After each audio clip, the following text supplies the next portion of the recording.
মাছের মাথা দিয়ে বাঁধাকপি চচ্চড়ি। বাঁধাকপি চচ্চড়ি বানানোর জন্য বাঁধাকপিগুলো সরু করে কুচিয়ে নিয়ে আলুগুলো ডুমো করে কেটে নিলাম। তারপরে গ্যাস অন করে কড়াই বসিয়ে কড়াইতে জল দিয়ে জলটা গরম হয়ে গেলে তার মধ্যে কেটে রাখা বাঁধাকপিগুলো দিয়ে একটু সিদ্ধ করে নিলাম।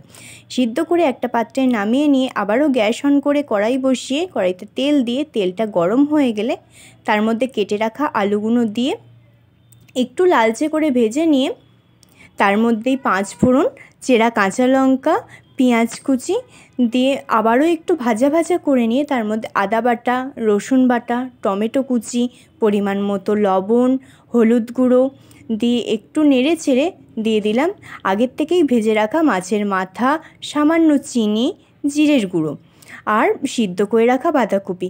এগুলো দিয়ে খুব ভালো করে কষিয়ে নিলাম 10 মিনিট ধরে।